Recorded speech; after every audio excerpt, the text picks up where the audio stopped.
വളരെ ഗുരുതരമായിട്ടുള്ള പരാമർശമാണ് ഈ പാറ്റ പ്രതിഷേധകർക്കെതിരെ ടി.ജി. മോഹൻദാസ് നടത്തിയത്. വലിയ പ്രതിഷേധങ്ങൾക്ക് ശേഷം കേസെടുക്കുന്നു. ഇതിപ്പോൾ ആഭ്യന്തരമന്ത്രി തന്നെ പറയുകയാണ് മോഹൻദാസിനെ അറസ്റ്റ് ചെയ്യാനുള്ള തീരുമാനമെടുക്കേണ്ടത് താനല്ല എന്ന്. എങ്ങനെയാണ് നിങ്ങൾ ഈ മന്ത്രിയുടെ പ്രസ്താവനയെ നോക്കി കാണുന്നത്?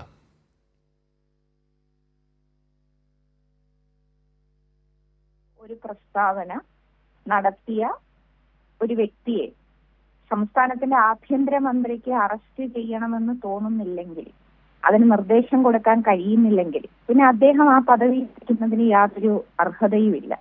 കാരണം രാജ്യത്ത് നടന്ന ഏറ്റവും വലിയ പ്രതിഷേധങ്ങളിൽ ഒന്നാണ് നമ്മുടെ ജന്തർ മന്ദറിൽ നടന്ന സമരവും അതിനെ തുടർന്ന് കേന്ദ്ര ഗവൺമെന്റിന് ഉൾപ്പെടെ ആ സമരക്കാരുടെ മുമ്പിൽ മുട്ടുമടക്കേണ്ടി വന്ന സ്ഥിതിയും. ആ സമരം ഉൾപ്പെടെയുള്ള സമരങ്ങളിൽ പങ്കെടുക്കാൻ പോകുന്ന പുതിയ തലമുറയെ, അതിലെ സ്ത്രീകളെ അധിക്ഷേപിച്ചുകൊണ്ട് നടത്തിയ പരാമർശം എന്ന് പറയുന്നത് കക്ഷി രാഷ്ട്രീയത്തിന് അതീതമായി എല്ലാ മനുഷ്യരും അങ്ങേയറ്റം വിമർശനം ഉന്നയിച്ച ഒന്നാണ്. നമുക്കത് അംഗീകരിക്കാനോ ചിന്തിക്കാനോ കഴിയാത്ത കാര്യമാണ്.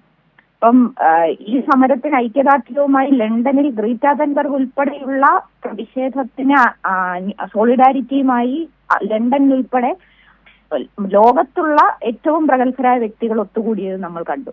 അപ്പൊ ഇവരെ എല്ലാവരെയും അപമാനിക്കുന്ന നിലയിലേക്കുള്ള ഒരു പ്രസ്താവനയാണല്ലോ ശ്രീ ടി.ജി. മോഹൻദാസ് നടത്തിയത്. അപ്പൊ അദ്ദേഹത്തെ, എല്ലാ സ്ത്രീകളെയും അധിക്ഷേപിക്കുന്ന ഒരു പരാമർശം, അദ്ദേഹത്തിന്റെ മനസ്സിലിരിപ്പ് എന്ത്, RSS രാഷ്ട്രീയം എന്ത്, പ്രത്യയശാസ്ത്രം എന്ത് എന്ന് വെളിവാക്കുന്ന ഒരു പ്രസ്താവന നടത്തിയ വ്യക്തിയെ അറസ്റ്റ് ചെയ്യാൻ തയ്യാറാകുന്നില്ല. അങ്ങനെ അറസ്റ്റ് ചെയ്യണമെന്ന് ഞാനല്ലല്ലോ തീരുമാനിക്കുന്നതെന്ന് പറയുന്നതോടുകൂടി തന്നെ അദ്ദേഹത്തിന്റെ ഏറ്റവും വലിയ നിസ്സഹായത വെളിവാകുകയാണ്. കാരണം RSSനും BJPക്കുമെതിരെ ഒരു അക്ഷരം മിണ്ടാൻ കേരളത്തിലെ കോൺഗ്രസിന് കഴിയാത്ത സ്ഥിതിയാണുള്ളത്.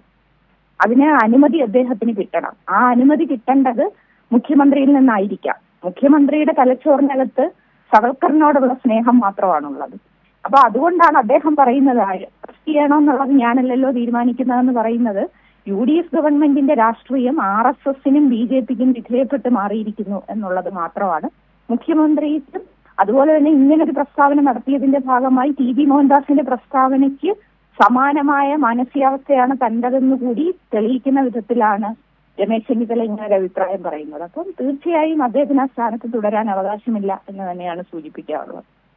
മറ്റൊരു കാര്യം, RSSന് പരിപൂർണമായി കീഴടങ്ങുകയാണ് ഈ സർക്കാർ എന്നുകൂടി നമ്മൾ നോക്കിക്കാണേണ്ടതില്ലേ? കാരണം നോക്കൂ, ഈ അർജുനായങ്കയുമായി ബന്ധപ്പെട്ട വിഷയത്തിലൊക്കെ ഇന്ന് പത്തനംതിട്ടയിൽ DYFI പ്രവർത്തകരെയും SFI പ്രവർത്തകരെയൊക്കെ വീട് കയറി പരിശോധന നടത്തുകയായിരുന്നു ആഭ്യന്തരമന്ത്രി രമേശ് ചെന്നിത്തലയുടെ ഈ പറയുന്ന പോലീസ്.